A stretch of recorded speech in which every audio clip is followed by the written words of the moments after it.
acostumbro a abrir el programa con un editorial mío, pero hoy, por respeto a la trayectoria de la persona que está conmigo, no lo voy a cambiar al orden.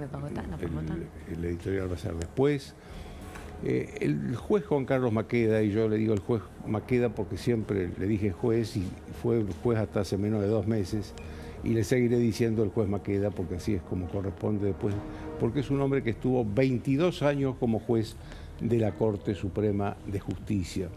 En esos 22 años nunca fue cuestionado, nunca se dijo nada de ninguna decisión que él haya tomado, porque seguramente tomó siempre decisiones correctas y justas. Él fue también uno de los que redactó en 1994 la reforma de la Constitución, por lo tanto conoce la Constitución del derecho y del revés. Es un interlocutor ideal para este momento de tanta conmoción institucional en el país. Muchas gracias, doctor, por... Muchas gracias a usted, Joaquín. Muchas gracias. La primera pregunta que le quiero hacer con respecto de este decreto que nombró a los dos jueces, Lijo y García Mansilla, es un antecedente porque Macri, el presidente Macri, nombró también a los actuales jueces de la Corte, Horacio Rosati y Carlos Rosenkrantz, por decreto, y usted era miembro de la Corte en ese momento. ¿Cómo lo vivió? ¿Cómo se vivió eso en la Corte? Bueno, se vivió como un hecho raro, ya que la designación de los que estábamos integrando la Corte en aquel momento había sido a través del Senado.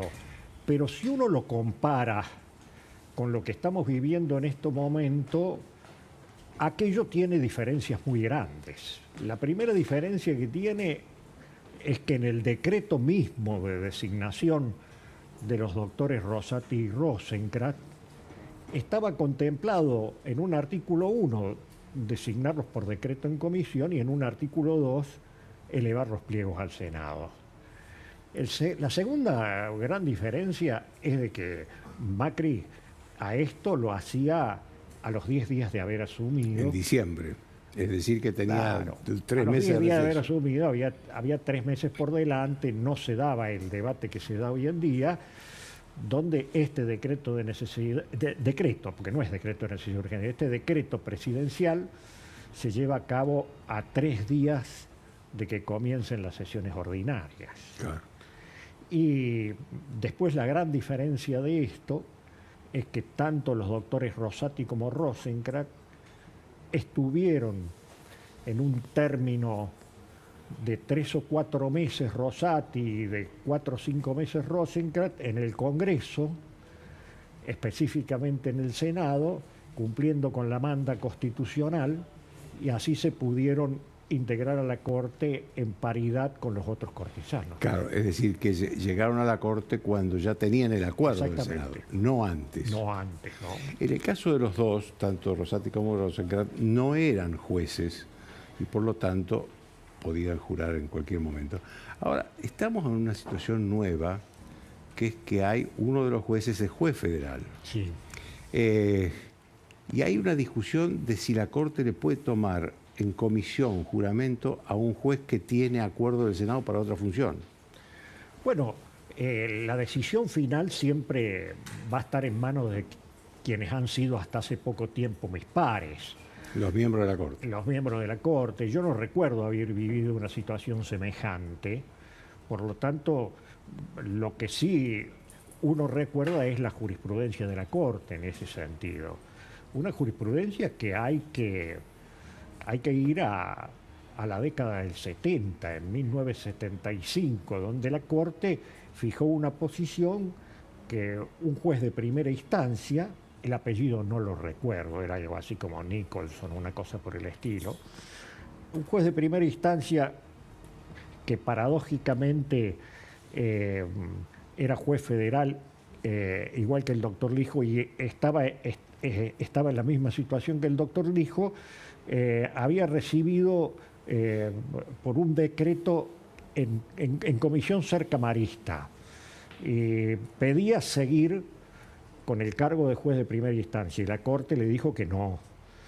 Le dijo que habiendo una situación de una anomalía de esa naturaleza, no podía seguir manteniendo el cargo de primera instancia. Esto es un precedente de la década del 70. En la década del 60, cuando era presidente Guido, el doctor Vidó fue designado miembro de la Corte Suprema de Justicia. Por decreto. Por decreto, y digamos, en comisión, como es la denominación constitucional.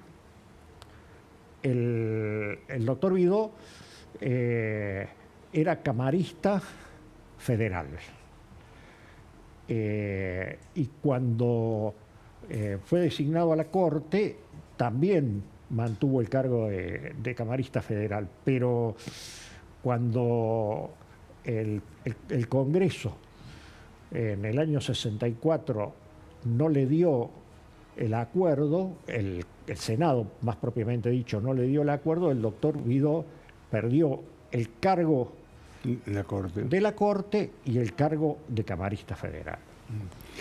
Se dice mucho, usted que yo decía recién que había leído la Constitución del Derecho y al Revés, porque fue uno de los que escribió la reforma del 94, se dice mucho de algunos políticos que esto es una decisión inconstitucional. ¿Es inconstitucional o es constitucional? Mire, da para el debate porque está al borde de la inconstitucionalidad. Yo creo que mientras esté contemplado en el texto de la Constitución, y en el texto de la Constitución está en el artículo 99, inciso 19, se puede llevar adelante en función de la legalidad que tiene eso. Pero esto no quiere decir de que no sea cuestionado judicialmente y de que no pueda haber otras opiniones, como las hay, que este procedimiento está especialmente incorporado en la reforma constitucional de 1860, porque en 1853 en la Constitución original no estaba, se incorpora en 1860 y se hace con un marco absolutamente distinto, que es el marco que nos toca vivir hoy en día. El marco que había en aquel momento era un Congreso que funcionaba desde el 1 de mayo hasta el 30 de septiembre. Que si había 5 meses de receso. Exactamente. Y además se tenía que trasladar en... Era un país donde no había carreteras, donde no había ferrocarriles. Carruajes tirados a caballo. Exactamente. Los legisladores se iban y volvían. Exactamente. Entonces, obviamente que era necesario un instrumento de este tipo. Ahora, el que lo informa... ¿Y usted cree que, perdóneme que lo interrumpa, usted cree que ese artículo, hecho en esas condiciones, 1860, estamos hablando de 150 años,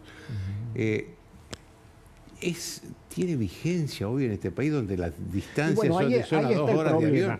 Yo he visto eminentes constitucionalistas en este día, desde que apareció el decreto hasta hoy, que impugnan justamente porque hay un desacople entre la realidad que se está viviendo y el decreto para lo que fue creado. Ese artículo 99, inciso 19, no puede postergar, de hecho, lo que es el artículo 99, inciso 4, que es donde la Constitución, reformada en 1994, establece cómo se deben elegir los miembros de la Corte Suprema de Justicia en adelante. ¿Y por qué digo en adelante? Porque desde 1853 y 1860, la Corte Suprema de Justicia, o sea, se elegía por una mayoría lo mismo que los otros jueces inferiores. Desde 1860 estaba incorporado este inciso 19, pero siempre era secundario, siempre era el presidente el que lo proponía Y los 2/3 del Senado. Los 2/3 del Senado se incorporan en 1994. Pero hasta 1994 era la mayoría del Senado. En 1994 se incorpora una mayoría agravada, que no existe para otros cargos, que es los 2/3 de los miembros presentes. Que dígame, a ver, lo que yo creo, dígame si usted que estuvo en la Constitución, sí. Me parece que era una invitación a que los jueces de la Corte sean producto de un acuerdo entre los principales partidos. Absolutamente, absolutamente. Se puso esa cifra altísima de los 2/3, que realmente es muy difícil que una fuerza política lo pueda tener en el Senado por sí misma, no imposible, es difícil. Se lo puso pensando en que había que acordar, había que dialogar, había que llegar a un consenso y los jueces que se designaban en el Senado tenían que ser producto de ese acuerdo, de un acuerdo político, que en algunos casos ha tomado mala fama el acuerdo político, pero no nos olvidemos que los acuerdos políticos han sido los que han permitido la reforma de las constituciones y el nombramiento de los jueces de la Corte hasta el día de hoy, ¿no? Así es. Usted hablaba del Senado recién y usted fue senador también. Sí. ¿El Senado está en condiciones de rechazar estas designaciones? Sí, claro. Porque así como yo le dije de que el artículo 99, inciso 19 de la Constitución le permitía, sin tacharlo directamente de inconstitucional, al Poder Ejecutivo sacar este decreto nombrando en comisión 2 jueces, de la misma manera debo decirle que hay antecedentes jurisprudenciales que uno los puede rastrear, donde la Corte se ha expedido que si el Senado trata un pliego y lo rechaza, o sea, el juez debe dejar de prestar funciones en el mismo momento. Es decir, que eso puede pasar en cualquier momento, porque ya... Y claro que puede pasar en cualquier momento. Los pliegos lo que establece la Constitución es un límite. O sea, es durante la primera legislatura, que en este caso comenzaría el próximo sábado 1 de marzo y terminaría el 30 de noviembre. Ahora, durante ese tiempo es de sesiones extraordinarias y por lo tanto el Senado puede convocar al tratamiento de los pliegos en cualquier momento. Claro. Claro. De hecho, el resultado del tratamiento de los pliegos dirá si esos jueces siguen en la Corte o no siguen en la Corte. He escuchado por allí alguna teoría disparatada que dice que si se los nombra en comisión, se los nombra por todo el periodo de la nueva legislatura. No, ese es el límite. El Senado no pierde la calidad de órgano que tiene que revisar la disposición que manda el presidente de la Nación. Y sobre todo entrando ya en sesiones ordinarias donde... Por supuesto. De hecho, hoy hay un pedido de varios senadores opositores pidiendo una sesión especial para tratar estos pliegos en la segunda semana de marzo. Ahora, si usted me permite, yo lo que quiero agregar también en esto es que a mí me pareció horrible el decreto.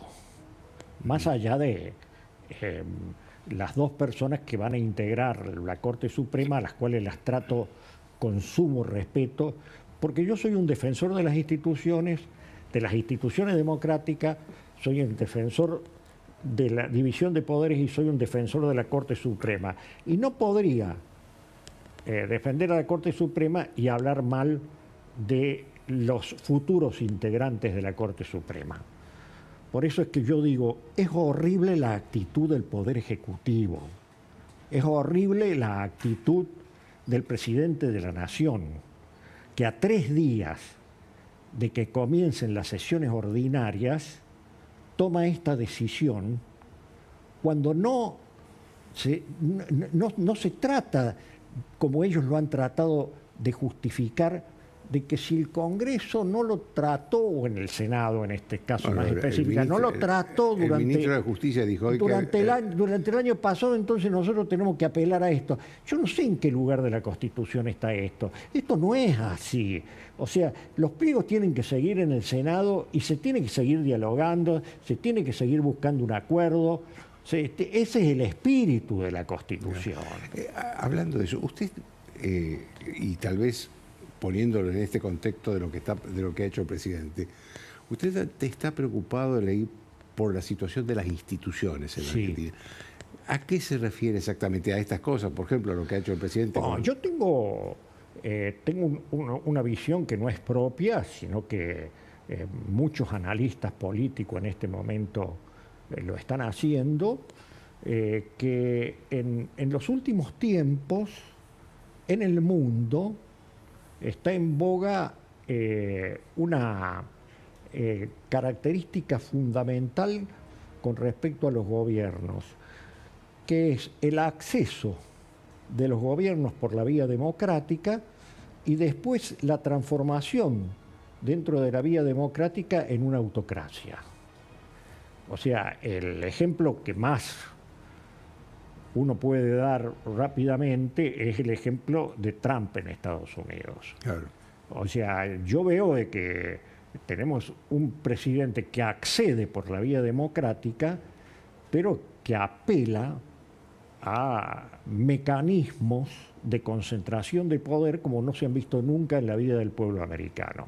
Y además con actitudes caprichosas que desmerecen a la democracia americana que tiene tanto prestigio, como que el primer día que llega al ejercicio del poder por segunda vez está en una ceremonia para mandarle un mensaje al mundo, está indultando a todos aquellos que fueron cuestionados judicialmente por haber ocupado, por orden de Trump, por haber ocupado el Congreso para que no pudiera asumir el presidente Biden 4 años atrás.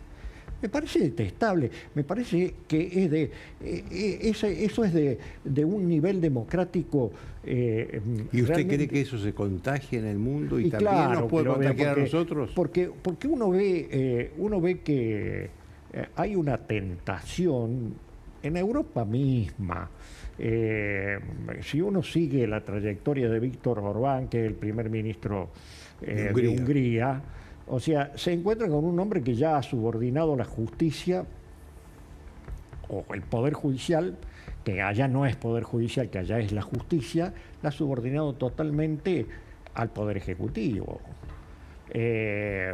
Hay otros países de Europa también donde esto está pasando. En Turquía esto está pasando con Erdogan, está pasando también en Polonia.